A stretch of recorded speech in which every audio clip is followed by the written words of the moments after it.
Welcome to Prepper Nation. I am John. Good morning. Thank you very much for being here. Thank you for doing all of the YouTubey. I want to be famous one day stuff, son. The thumbs up, the subscribes, all of that jazz. So this morning, we're talking about Europe and the rest of the world. Folks, I hope you've been prepping because we're already knee-deep in it. And I'm talking, of course, about World War III. There's still people that go back and forth on this. Are we at war? Are we not at war? Is this a world war? Will it materialize into a world war? What I'm going to do is I'm going to give you 5 reasons this morning, folks, and I'm going to explain each one as indicators that we are already knee-deep in it. And I'm going to throw in a 6 real quick, a bonus one here. All right, so for months now, WION, which is one of the primary news stations that is coming out of India, all right, they have literally had a segment when they're talking about Ukraine and Russia. The segment is called, and I'm not kidding, World at War. Not only is that an awesome video game, those who know, but that is a huge indication when mainstream media, although again it's coming out of India, they're admitting it. World at war. We're already in it, folks. There is no more negotiations taking place. So let's get straight into it. 5 reasons that I pray you are prepping and have been for some time, and that I pray that you understand how nasty things are going to get. This is not, it's done in 3 months, it's done before election time. No. Let me just say real quick, let me get off on a little tangent here. The reason they're coming after Donald Trump so hard, and they are, you would say, well, what does he have to do with World War III? Okay, if he's in office, he doesn't want war. He really would try to de-escalate it. Now, you could think whatever you want to about Donald Trump, but the Republican Party, and in particularly globalists, they're throwing all kinds of money at candidates like Mike Pence right now, because Mike Pence is on the, he's on that train of funding this never-ending war. He'll do it. And the other candidates that are willing to do this, they're trying really, really hard to get those front and center to get voted on, because that they're handpicks, if you will. Trump's not a handpick for this. But I digress. Number 1, Vietnam. The Vietnam War cost the United States roughly $843 billion. Now that's adjusted for today's inflation. That took a calculator, a little bit of Googling time. Please respect the work that was put in. $843 billion. But we sent a lot of troops in. We lost a lot of good people in the Vietnam War. And really for what? When you get right down to it, we were involved in somebody else's civil war. Currently, we have spent, when I say we, I'm talking about NATO here, okay? $80 billion on Ukraine without firing a shot. We don't have a single soldier. We have a few on the ground, but they're training Ukrainians and sending them into the wood chipper. Y'all know what I'm saying, or as some people call it, the meat grinder. This is before we get our troops involved, and we're going to get our troops involved. I mean, that is the ultimate plan here. NATO can't wait. You really have 2 things, and I'm going to shoot straight with y'all this morning. NATO, they really, really want war, because war is good for business. War helps them execute agendas. Russia, I think Putin realizes he's in way over his head. And I think he's not afraid they're going to lose to Ukraine. He's willing to fight as long as it takes. But I think he overstepped, and I think he realizes that, and there's no easy way to back out and claim victory at this point. So it's a foobar all the way around.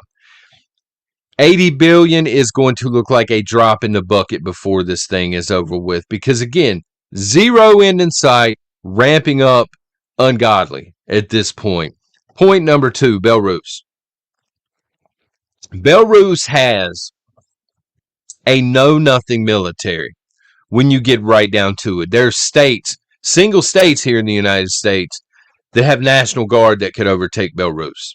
I'm going to call a spade here, okay? Belarus has no real military muscle. However, they are strategically placed. This is why a couple of weeks ago, maybe 3 weeks ago even, I said the Wagner Group is moving there, you know, not because there was a coup attempt in Russia. That was all a charade. Now they're massing them on the border of Poland. Why? Because just across the border, they're massing them on the border of Poland, but they're within striking distance also of Kyiv, which is the capital city. It's where Zelensky's at of Ukraine. And I think the ultimate ambition there is there's going to be either an attack come from there and try and take Zelensky out, because that's the only way Putin wins quickly now. Get Zelensky. All right, this war is grinding in at this point.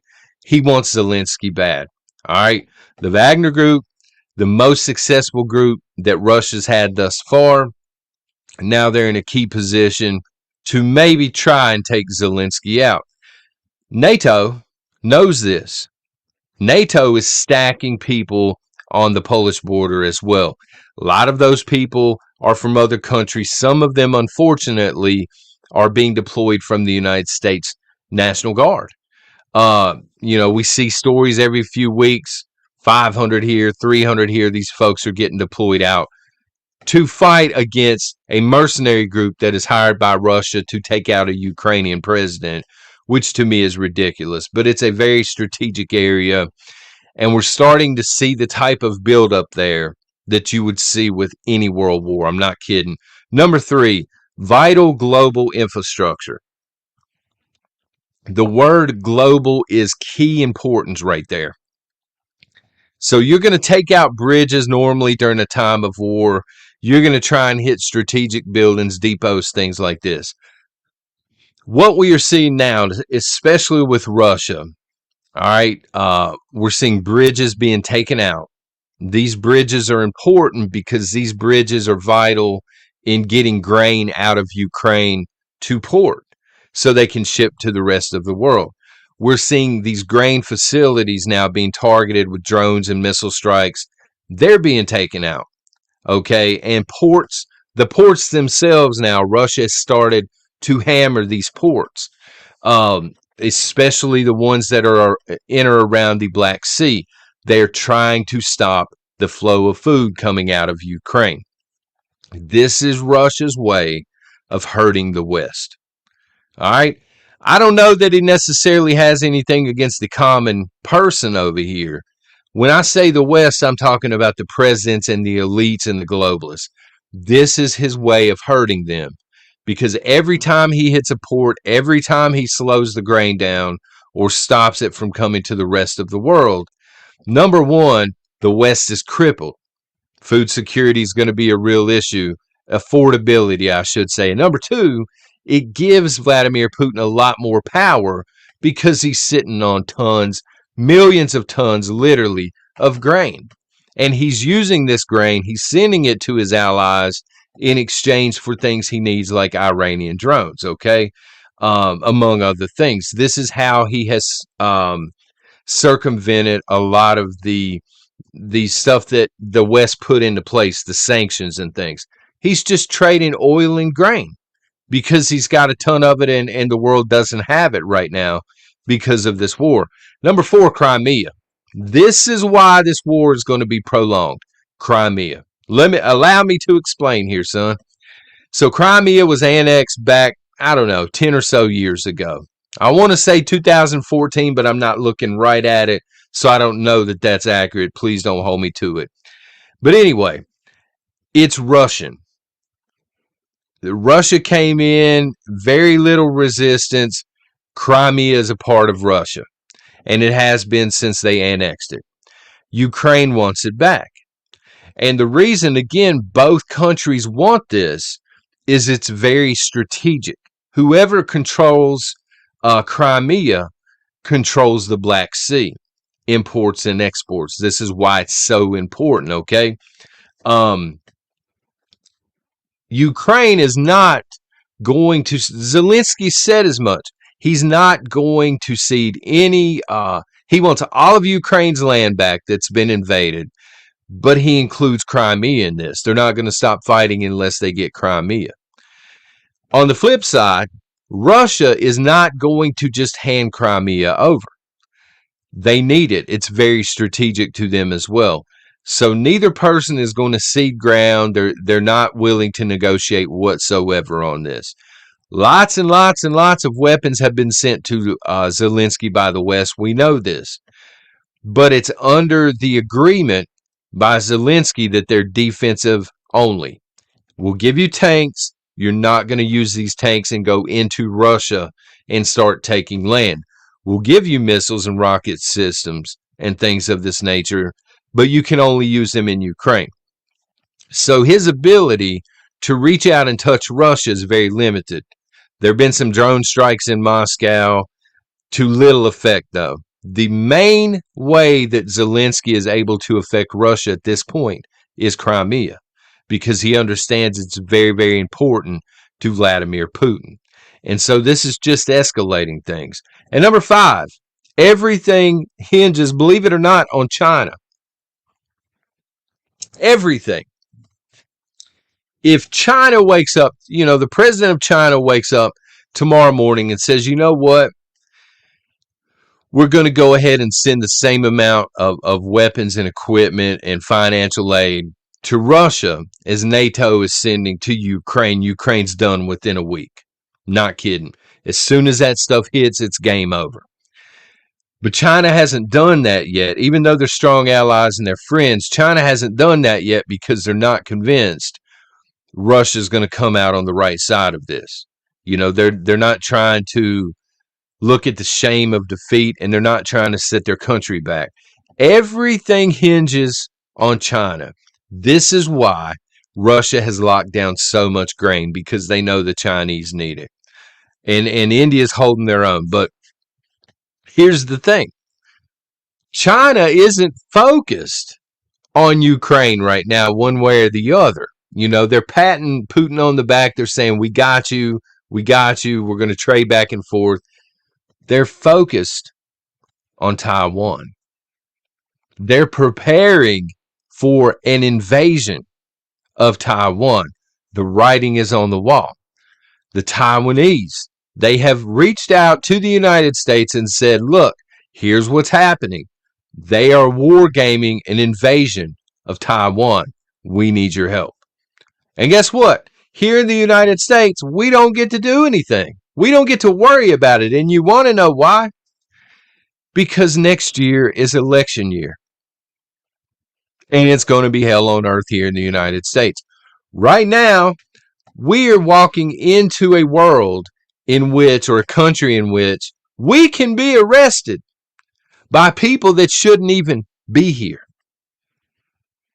People that should constitutionally not even be allowed to own a firearm or to brandish a firearm can, at this point in time, it's starting in Illinois. This is going to spread, folks. I hate to be the one to tell you. If it stands in Illinois, Washington State, California, Oregon, your liberal havens, Michigan, they're going to begin to implement this as well. This is how they're going to satisfy their shortage of, police officers. They're going to hire illegals. They're going to slap a badge on them, give them a little training, give them a sidearm. We're not living in a great country right now. I'm not trying to be discouraging, but I'm trying to give it to you straight. All right, trying to give you some medicine this morning. Sometimes the medicine tastes horrible and it sucks. We know that it does. The country is upside down and inside out. And because of all of the chaos that we have going on here at home, especially with an election season coming up, we don't have the luxury to sit here and worry about World War III that we are already in. How crazy is that? I'm going to close the video in a second. How crazy is that? We're in World War III. We're going to look back on this day, or historians will, and they're going to say, again, either February the 24th, 2022, Russia kicked off World War III by invading Ukraine, or they're going to point to the summer of 2022. and they're going to say that's when the West got involved and it became a global conflict. Either way, we're in it. And it's not even in the top 5 on our mainstream media right now. We're funding a war outright. We're gearing up to fight it with our own troops. We're gearing up to fight it on multiple fronts.